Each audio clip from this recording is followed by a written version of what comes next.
Dalam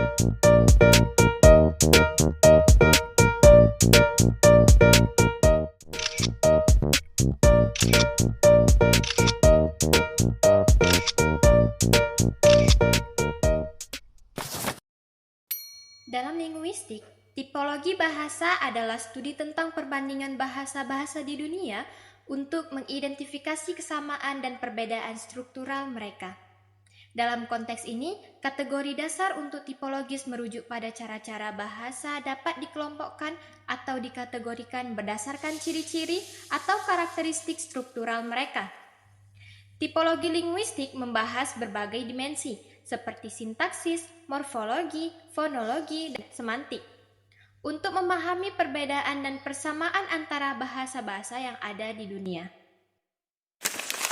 Tipologi berdasarkan penyusunan kalimat mengacu pada cara kalimat disusun dalam bahasa untuk mencapai tujuan komunikasi tertentu. Ada beberapa jenis penyusunan kalimat yang biasa digunakan dalam bahasa Indonesia, antara lain kalimat sederhana merupakan kalimat yang hanya terdiri dari satu klausa dengan satu subjek atau satu predikat. Contohnya seperti pada kalimat dia sedang belajar. Nah, kalimat ini tidak mengandung kata penghubung yang menggabungkan lebih dari satu klausa. Kalimat kompleks merupakan kalimat yang terdiri dari dua klausa atau lebih yang dihubungkan dengan kata penghubung atau konjungsi. Contohnya yaitu pada kalimat saya pergi ke toko karena ingin membeli buah. Nah, kalimat ini memiliki lebih dari satu klausa atau kalimat tunggal yang digabungkan. Tipologi berdasarkan morfologi. Dalam tipologi morfologis, bahasa diklasifikasikan menjadi beberapa tipe, seperti yang pertama isolatif, kata-kata yang tidak mengalami perubahan bentuk. Selanjutnya ada aglutinatif, morfem yang ditambahkan secara berurutan. Dan yang ketiga ada fusi, morfem yang berhubungan dengan perubahan bentuk yang kompleks. Dan yang terakhir adalah polisintetik, kata-kata yang terdiri dari banyaknya morfem yang saling terikat erat.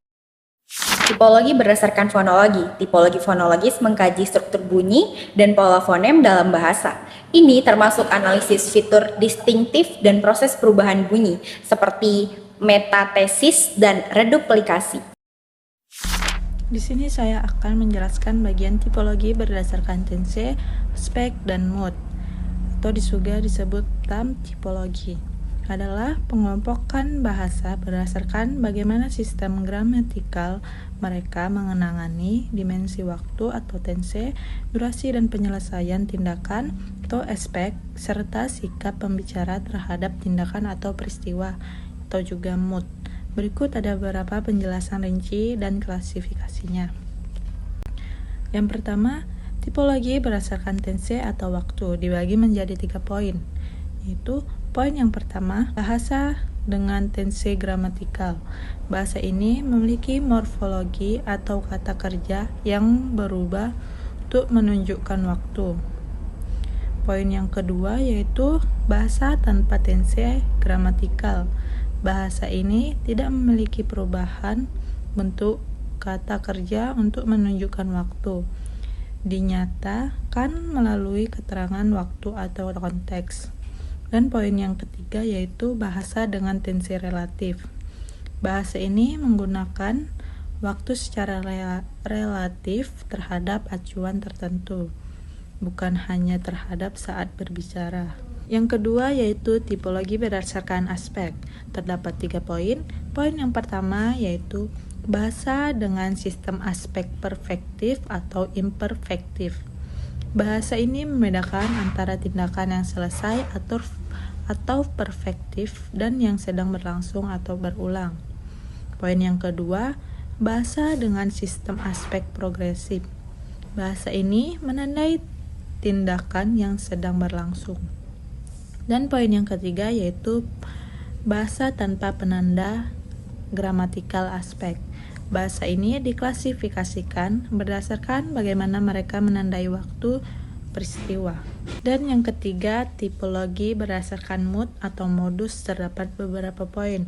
Poin yang pertama, bahasa dengan modus gramatikal. Bahasa ini memiliki bentuk kata kerja khusus untuk menunjukkan mood. Poin yang kedua, bahasa tanpa modus gramatikal. Bahasa ini tidak memiliki bentuk gramatikal khusus untuk mood, maksud yang disampaikan dengan partikel atau konteks. Lanjut, saya akan menjelaskan bagian tipologi berdasarkan kelengkapan nominal. Bahasa dapat diklasifikasikan berdasarkan cara elemen ini diatur dalam frasa nominal. Yang pertama, bahasa dengan frasa nominal lengkap. Bahasa ini biasanya menggunakan semua elemen frasa nominal atau determinan adjektif secara eksplisit untuk membangun makna, untuk menunjukkan definites atau kepemilikan elemen mengikuti urutan tertentu. Yang kedua, bahasa dengan frasa nominal minimalis. Bahasa ini sering menghilangkan elemen seperti determinan atau numeralia, terutama jika konteks sudah jelas atau tidak ada sama sekali. Dan yang ketiga, bahasa dengan penanda morfologis pada frasa nominal. Bahasa ini menggunakan morfologi, misalnya infleksi, pada kata benda untuk menyampaikan fungsi yang biasanya disampaikan oleh determinan atau adjektif, atau hubungan gramatikal ditunjukkan melalui imbuhan atau perubahan bentuk kata benda. Topologi dalam konteks linguistik, khususnya dalam studi morfologi dan sintaktik, merujuk pada hubungan antara kata-kata dalam sebuah kalimat berdasarkan posisi, preposisi atau disebut kata depan, dan posposisi disebut kata sambung. Dalam bahasa Indonesia, topologi ini sering digunakan untuk menganalisis struktur kalimat dan hubungan antar elemen dalam kalimat tersebut. Preposisi atau disebut dengan kata depan, preposisi adalah kata yang digunakan untuk menunjukkan hubungan antara dua kata atau frasa dalam sebuah kalimat. Contoh preposisi dalam bahasa Indonesia termasuk di, dari, ke, dengan, dan tanpa. Preposisi biasanya mendahulukan objek atau keterangan dalam kalimat. Posposisi atau disebut dengan kata sambung. Posposisi adalah kata sambung yang menghubungkan dua klausa atau frasa dalam sebuah kalimat. Contoh posposisi dalam bahasa Indonesia termasuk yang, bahwa, sehingga, dan karena. Posposisi biasanya mengikuti subjek atau predikat dalam kalimat. Dalam analisis topologi, penting untuk memperhatikan bagaimana preposisi dan posposisi digunakan untuk membentuk hubungan semantik dan sintaktik dalam kalimat. Misalnya preposisi di bisa digunakan untuk menunjukkan tempat dan waktu, sementara posposisi yang biasanya digunakan untuk menghubungkan klausa relatif dengan klausa utama. Penggunaan yang tepat dari preposisi dan posposisi sangat penting untuk memastikan kejelasan dan keakuratan komunikasi dalam bahasa tertulis maupun lisan. Kesalahan dalam penggunaan ini dapat menyebabkan ambiguitas atau kesalahpahaman. Secara umum, topologi berdasarkan penggunaan preposisi dan posposisi membantu dalam memahami struktur dan fungsi kata-kata dalam kalimat, serta bagaimana mereka berinteraksi untuk membentuk makna yang utuh. Tipologi berdasarkan pola subjek, objek, verba atau subjek, objek, verb agreement. Pola subjek, objek, dan verba mengacu pada urutan sintaksis dalam kalimat yang menunjukkan hubungan antara subjek, objek, dan kata kerja. Dalam bahasa Indonesia, pola ini sangat relevan dalam konstruksi kalimat. Ada beberapa penjelasan mengenai tipologi berdasarkan pola subjek, objek, dan verba. Yang pertama yaitu pola subjek, objek, dan verba.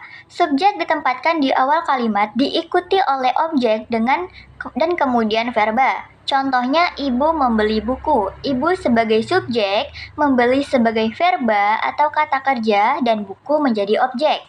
Pola ini umum ditemukan dalam bahasa Indonesia, di mana subjek muncul pertama diikuti objek, kemudian kata kerja. Yang kedua yaitu pola subjek, verba, dan objek. Pola ini lebih banyak ditemukan dalam bahasa Inggris dan banyak bahasa lainnya, di mana subjek ditempatkan terlebih dahulu, diikuti oleh kata kerja, lalu objek. Contohnya, she is right. She sebagai subjek, earth sebagai verb atau kata kerja, dan rise sebagai objek. Pola ini sangat umum banyak bahasa termasuk bahasa Inggris, di mana kata kerja berfungsi menghubungkan subjek dan objek secara langsung. Yang ketiga yaitu pola objek, subjek, dan verba. Objek mendahului subjek dan kata kerja. Contohnya, buku ibu beli. Buku sebagai objek, ibu sebagai subjek, dan beli sebagai verba atau kata kerja. Penjelasan ini jarang terjadi dalam bahasa Indonesia, tetapi lebih sering ditemukan dalam konstruksi kalimat yang lebih informasi atau dalam kalimat fokus tertentu pada objek.